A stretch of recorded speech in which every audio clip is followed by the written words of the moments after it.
ہم تو کہتے ہیں کہ ہم تو آتے ہی اس لیے تاکہ آپ شاطمیت کرو، وہ تو اپنی زبان سے اقرار کرتے ہیں. تو ہمیں قادیانیوں کے ساتھ ان کا کیا رویہ ہے؟ ہماری تو وہ بحث نہیں ہے، ہماری بحث اپنی ذات کے اوپر ہے کہ تم لوگ کون ہو ہمیں روکنے والے؟ تم لوگ ہمیں کیوں قرآن کریم سے کیسے روکنے والے ہو؟ تو کیونکہ تمہارے پاس علم نہیں ہے تو تمہارا جو دل چاہتا ہے کرتے جاؤ، تم جانو تمہارا رب جانو.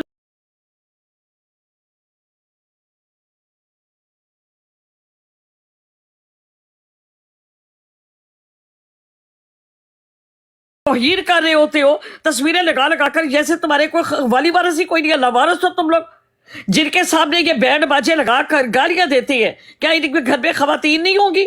وہ نہیں سنتی ہوں گی؟ دیکھیں سسٹر جی، ہم لوگوں کو آپ تب کہیں جب ہم کسی کو کہہ رہے ہوں.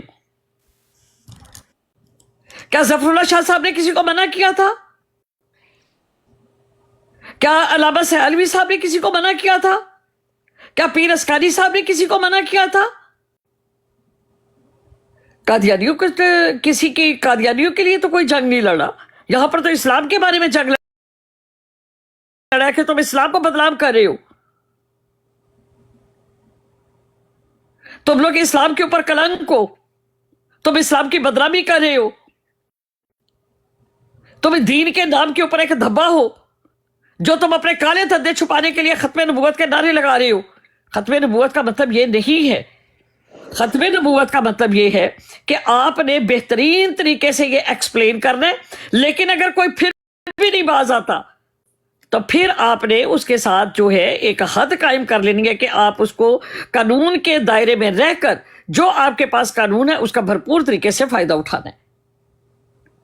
یہ نہیں ہے کہ آپ شاطمیت کرو خود، شاطمیت کرواؤ خود، اور اس کے بعد جا کے یہ جی فلاں فلاں کی براڈ کے اوپر آ کے، جیسے ابھی کلر صاحب آ کے گالی گلوچ کر کے، اور جب ان کو کہا کہ جی آپ یہاں پر لگائے ثبوت، کیا آپ کس بنا پر یہ بات کہہ رہے ہیں، تو وہ محترم بھاگے، جو دل میں آیا کہہ دیا. اسلام بالکل اس چیز کی اجازت نہیں دیتا. اسلام تو یہ کہتا ہے کہ اگر کسی کا کوئی عیب دیکھ بھی لو تو پھر بھی اس کی پردہ پوشی کرو. قیامت کے دن اللہ تعالیٰ تمہاری پردہ پوشی کرے گا. تو جہاں پر آپ ناحق الزام لگاتے ہو، جھوٹ بولتے ہو، قرآن کی آیات پڑھتے ہوئے، ایک آیات پڑھ رہا ہے قرآن کریم کے معنی بتا رہا ہے، وہ وہاں پر تفسیر کر رہا ہے، دوسرا آئے گا مرزا کتا، مرزا قادیانی، مرزا فلانا، مرزا کی سبوئی، یہ فلانا، جو گند وغیرہ بول کے. تو وہ آپ مجھے یہ بتائیں کہ قرآن کریم کا کیا اصول ہے کہ قرآن کریم پڑھا جائے تو کس طرح سنا جائے اسے؟ وَإِذَا الْقُرِئَ الْقُرْآنَ فَاسْتَمِعُوا، کہ جب تم قرآن پاک پڑھا جائے تو اس کو غور سے سنو. وَأَنصِتُوا، اور خاموش ہو جاؤ. اور پھر کیا ہے؟ لَعَلَّكُمْ تُرْحَمُونَ، تاکہ اللہ تعالیٰ تم پر رحم کرے. یہاں پر عورتوں کی تذلیل کی جاتی ہے.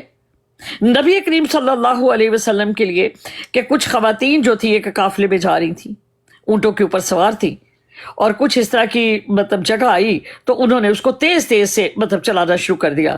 تو نبی کریم صلی اللہ علیہ وسلم نے اپنی سواری مبارک کو روک کے کہا صحابہ کرام سے کہ اس طرح تیزی سے نہ لے کے جاؤ، اس میں نازک آبگینے ہیں، اس میں کانچ کے برتن ٹوٹ جائیں گے. یہ مقام دیا عورت کو، جس عورت کو زمین پہ زندہ گاڑ دیا جاتا تھا، جس کو پرسانے حال کوئی نہیں ہوتا تھا، پیریڈز کے دنوں میں ان کو گھروں سے دور پھینک دیا جاتا تھا ناپاک اور غلیظ سمجھ کر. تو اس دین نے کیا سکھایا؟ وراثت میں حصہ دیا، حق مہر دیا، عورت کو تحفظ دیا. حاتم تائج کی بیٹی آئی، اس کے اوپر چادر دی. اگر لوڈی آئی تو کہا ان کے ساتھ نکاح کر لو، ان کو اپنا لو. اور آج ختم نبوت کا نعرہ لگانے والے، کلمہ ان کو نہیں آ رہا، دین کا ان کو نہیں پتا، سارا دن بیٹھ کے وہ ختم نبوت کی کہتے ہیں کہ ہم لوگ وہ کر رہے ہیں نماز کے لیے. ان کو نہیں پتا کہ نماز کے اوقات کیا ہیں، نماز کی رکعت کتنی ہیں. میری جان، ہم لوگ قادیانیوں کے بارے میں بالکل نہیں کہہ رہے، ہم لوگ تو ان علماء کے بارے میں کہہ رہے ہیں، ہم لوگ اس فضا کے بارے میں کہہ رہے ہیں جو اسلام کے نام کے اوپر قائم کی جا رہی ہے. سوری ٹو سے اگر میری بات کسی بھائی کو، بہن کو مجھے تھوڑا سا میں نے گفتگو کرنی ہے، مجھے ٹائم دیجیے 1 منٹ. تمام دوستوں جی محمد السلام علیکم ورحمۃ اللہ وبرکاتہ. وعلیکم السلام ورحمۃ اللہ وبرکاتہ. بنت ہوا باجی سنائیں کیسی ہیں؟ بھائی صاحب السلام علیکم. الحمدللہ. ہمیں باجی، سارے دوست جتنے ہیں، فضاد بھائی ٹھیک ہے آپ؟ الحمدللہ تعالیٰ فی کل حال. جی بڑی بہترین گفتگو فرمائی ہے میری پیاری سسٹر نے. میں تمام دوستوں سے ایک بات کلیئر کر دوں کہ جو گالی باز طبقہ ہے اس کا نہ تو ختم نبوت پہ کوئی کام ہے اور نہ ہی وہ ختم نبوت کے مجاہد ہیں. ان کا اس کوز کے ساتھ کوئی بھی تعلق نہیں ہے اور کوئی بندہ ان لوگوں کو خبردار ختم نبوت کا مجاہد نہ سمجھے. دیکھیں مسلمان کی تعریف کیا ہے؟ مسلمان کی تعریف یہ ہے کہ مسلمان اسلام کا پابند ہے. جس طرح اونٹنی کی نکیل اس کے مالک کے ہاتھ میں ہوتی ہے، اسی طرح بالکل مسلمان کی جو نکیل ہے وہ اس کے مالک کے ہاتھ میں ہے.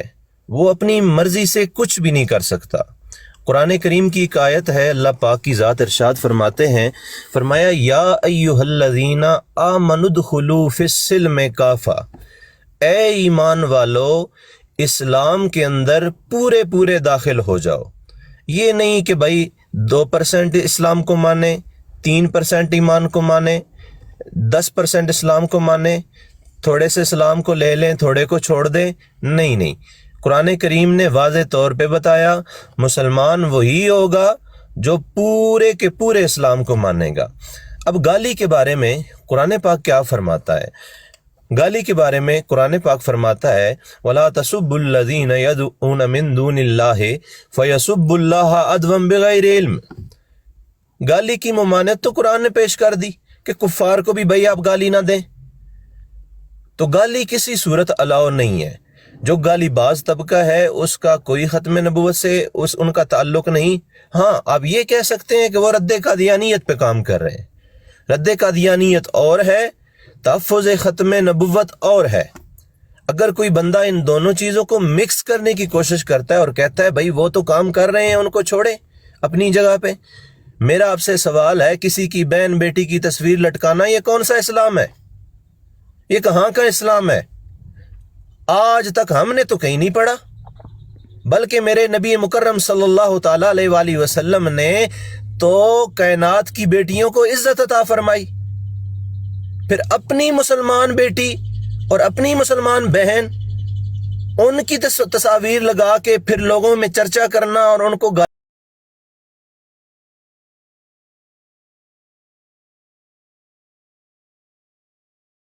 نہیں جان بوجھ کے کیتا. لو جی ہفتہ ہو گیا میں دعاواں مانگ رہا بھی میرے گھر یہ اسلام کی جڑیں کاٹ رہے ہیں انگریزوں کے جو نا خود کاشتہ پودے بن کے بیٹھے ہوئے ہیں.